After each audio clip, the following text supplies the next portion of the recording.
rääkides mõttejõust, et kas nendel mõtetel on ka mingi mõju või mis nendega kaasneb? Mõtetel on ju väga suur mõju, sest võta või lihtne asi, eks ole, kui inimene teeb plaane, kuidas ta teeb seda? Mõte on sinu alati kõige esimene abimees, eks ole. Ehk see, mida sa mõtled läbi ju ja hakkad see järgi tegema, põhineb kõik ju sellel plaanil. On ju nii? Kui sul sellist plaani nagu ei ole, sul lihtsalt mingisugused mingi teema kohased mõtted, näiteks ma ei tea, sul oli mingi konflikt, eks ole, ja sa näiteks haud kättemaksu, siis kättemaksu haudumine on samuti mõtte tasandil, eks ole. Või näiteks keegi tegi sulle liiga, oli ülekohtune sinu vastu ja sa tunned näiteks pettumust, siis kõik need mõtted ju, mida sa sel ajal enda peas mõtled või kuuled, nagu öeldakse, ju tegelikult panevad sind ju midagi tegema, panevad ennast ju kuidagi tundma. Nii et selles mõttes on mõtete mõju ülivõimas tegelikult.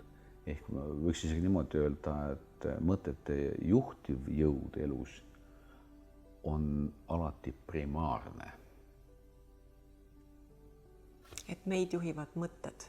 Ja loomulikult emotsioonide kõrval, eks ole, sest mõte ilma emotsioonita on lihtsalt informatsioon, kuid kui see lisandub veel emotsioon, siis siit tuleb ka see jõud taha ja mõte siis teostatakse. Kas on ka inimesi, kes näiteks ei tea üldse, et neil mõtted peas on? Ja ma olen vahest kokku puudunud inimestega, kes loomulikult mõtlevad, aga ei ole teadlikud sellest, et neil on mõtted, mis on väga minu jaoks natuke naljakas moment, eks ole, kuidas sa ei tea, et sul on mõtted. Ja ei teagi, aga siis nad tulevad teadvale, saavad teada, kas need ongi mõtted või? Ja need ongi mõtted. Kui palju sa neid kasutad elus? Kogu aeg. Ehk kogu aeg juhivad elu, eks ole. Sest see kogu aeg ongi, see on päris suur avastus, sest kui mõtted juhivad meie elu, me teeme asju mõtete järgi ja me ei teagi, et nad meil on. Siis sul on nagu keskijuht, kellest sa pole teadlikki. Ja just nimelt. Ja siit tuleb veel üks väga oluline nüanss välja, et mida ma tahan kindlasti mainida, on see, et mõtted on kõik mina-kesksed. See tähendab, et mõtetes on kogu aeg esindatud see mina ja minu oma ja teised ja mulle näiteks ja sulle ja mulle rohkem ja ma tahan seda ja nii edasi. Ehk kõik mõtted on siis mina-kesksed, eks ole. Ja mis on selle probleem? Selle probleem, võib-olla polegi probleem, tava mõtleja jaoks, eks ole, aga kui sa vaatad seda probleemi nagu natukene sealt paotatud ukse vahelt, mille kaudu sa siis avastad mingisuguse lolli mõtte peast, eks ole, siis see sama sündmus toob välja ühe väga võimsa fakti. Ja see fakt ütleb seda, et sina märkad mõtteid. Eks sul on võime mõtteid märgata. Ja nüüd tekib küsimus, kes on see märkaja versus see mina mõtetes? Kes see on? See, kes märkab, mina nimetan seda tõeline mina või nagu päris mina. Tõeline mina annab inimesele kogemuse olemasolust, seda ma olen. Ehk kõikide muutuvate mõtete puhul jääb olemasolu kogu aeg muutumatuks. Ehk ta on võib-olla isegi võiks öelda nagu staatiline või ta on nagu vundament. Kas selle kohta öeldakse vahel kese, inimese kese või? Jah, võib öelda ka niimoodi, kuigi minu jaoks on kese midagi muud, eks ole, kui ma tahan midagi tasakaalu panna, leian tasakaalupunkti, siis see on see kese, eks ole. Ja ta on nagu mingi liikuv telg minu jaoks midagi sellist.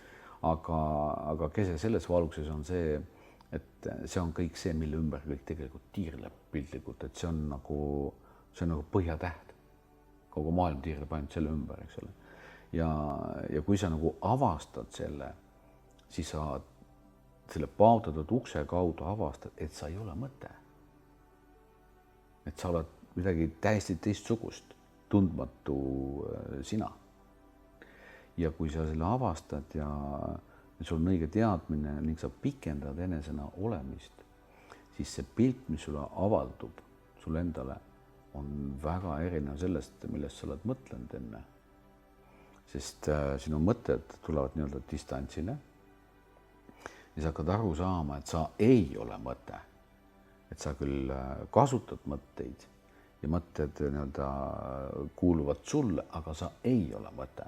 Ehk siin tekib selline nagu isiksuse eristumine automaatsetest mõtetest. Ja selline nähtus on loomulikult laiemalt kasutusel ja ei tule välja ainult siis, kui uks paotub ja sa avastad, et sul on mingid rumalad mõtted.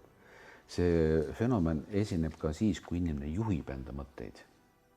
Näiteks ta tahab üles ehitada mingisuguse loogilise tegevusplaani, kasutades selleks mõtlemist, ettekujutlemist ja siis näiteks sorteerib, et see mõte nagu ei sobi selle plaaniga kokku, selle jätan välja, siia vaapis seda, ma pean siia lisama tolle või minema sinna, uurima sealt ja nii edasi. Ehk sa nagu sorteerid nagu enda informatsiooni, nopid välja sealt õiged asjad, eks ole, ja sealt siis hea plaani.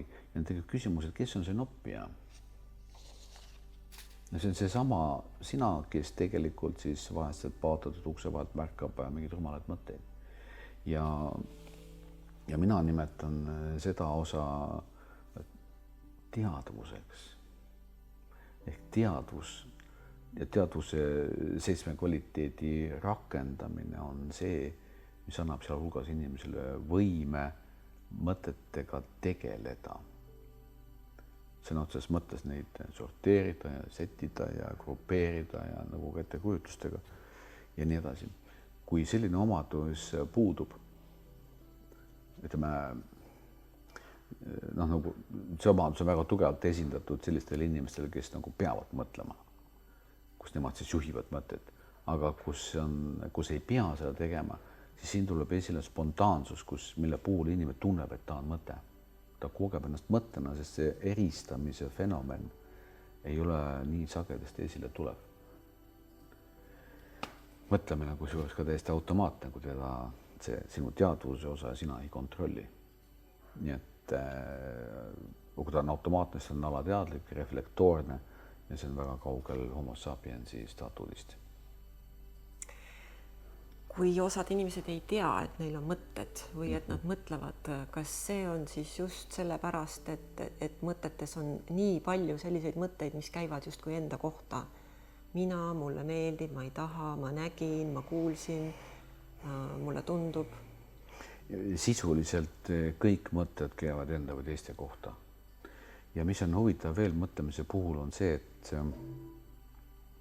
et mõtlemist on väga lihtne mõjutada. Ja selle kaudu on võimalik aru saada, et siin on veel keegi, kes neid mõjutab. Näiteks mõelda 10% aeglasemalt või 10% kiiremalt.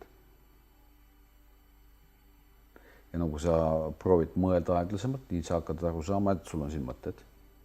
Ja samas võib ka tähele panna seda, et siin on keegi, kes kontrollib mõtteid, kes oled siis sina. Ja samamoodi on ka kiirem mõtlemisega. Ja mõtlemisel on veel üks oluline puudujääk, nimelt mõtlemine käib alati sünkroonkiiruses rääkimisega. See tähendab, et me tüüpiliselt ei saa mõelda ei aeglasemalt, ei kiiremini, täpselt samasuguse kiirusega, nagu me räägime. Ja selles mõttes võiks öelda, et mõtlemine on see nagu uimane kala, nagu ma ütleks niimoodi, eks ole. Ehk võrreldes näiteks märkamisega ja selle kaudu aru saamisega on ta võib-olla isegi tigu ja mingisuguse gepardi kõrval võib-olla.